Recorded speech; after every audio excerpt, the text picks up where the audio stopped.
All right, sports fans, how's everybody out there doing? William Martin coming at you one more time here on YouTube with another edition of the 300 Pounds of Sports Knowledge Podcast. Now, the lineage of Jackson State Tigers football is a deep one, as former NFL greats such as Walter Payton, Lynn Barney, and Jackie Slater are just a few of the premier players that went on to have careers in the NFL. And of course, in the case of Peyton, Barney, and Slater, they were all Hall of Famers in the pro football game. And it's amazing what came from this small Mississippi school. And, the Tigers, they've been, competitive in the SWAC, but they fell off for a little bit.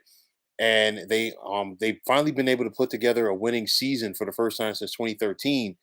But then on top of that, you look at what Deion Sanders, the former NFL great and a former Hall of Famer, has done in such a brief time as the head coach at Jackson State. In 2 years, he's 15-4. He led the Tigers this year to the SWAC championship for the first time since 2007. And Sanders really, took that job as a man on a mission. And he is really fulfilling that because now we saw Deion Sanders switch the number two recruit in the nation from Florida State to Jackson State. That right there is huge. That is definitely something that should not be glossed over. And I think it comes down to the ability of Deion Sanders to be a leader of men because let's be realistic.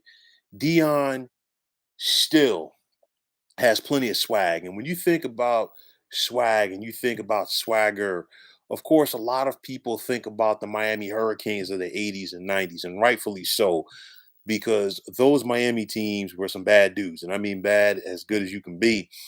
But nonetheless, you think about Deion, the baseball player, Deion, the football player, Deion, the businessman, Deion, the entertainer.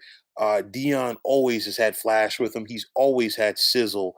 And on top of that, Deion has the ability to relate to these young guys, and he has the ability to motivate them in a way that a lot of people cannot. And that's a big part of being of the coaching fundamentals. And Dion has it. He has the it factor. He's showing these youngsters how to be men. He's showing them what it takes to get to that next level. And kids are going to gravitate to him. And with that said, it's only going to be a matter of time before Deion Sanders is leading a D1 program, and not just a D1 program, a Power Five program someplace. Because if you're telling me that you have the ability to get a recruit to flip from Florida State, when you also had the likes of Georgia and Alabama in the mix for Travis Hunter, and now he's going to Jackson State to play ball, that's huge. That just shows you the effect that primetime can have. And this isn't a Dion thing. This is a primetime thing. And if anybody, a lot of people think about Dion with the Dallas Cowboys and people think about Dion with the Falcons, but Dion, wherever he went, he brought a show, and not a show that was going to be a distraction, so to speak. I know that, there was that big thing when he played football and baseball in the same day, it was in a World Series game, but nonetheless, Dion would go out there and Dion put on a show, and Dion went out there and helped his teams win. And of course, I say this that the man only had 53 career interceptions in the NFL. That's because they didn't throw to him that much. But nonetheless, it was a situation where if you're a young man and you're an athlete, and especially if you're a wide receiver or you're a defensive back, you definitely would love to just learn at the feet of Deion Sanders because Deion, if you wanted to be a full-time wide receiver in the NFL, he had the ability to do that. We saw what he did as a corner. We saw what he did later in his career with the Baltimore Ravens as a safety. So that just gives you an idea of what he can do. He can teach to these young men. They gravitate to him, and I cannot say it enough. It's only going to be a matter of time before he's leading a D1 program because I guarantee you, after what just happened, a lot of people are paying attention to this. I know that Keyshawn Johnson a couple of months ago went to bat for Dion, saying maybe he should be in consideration, excuse me, for the USC head coaching vacancy at the time.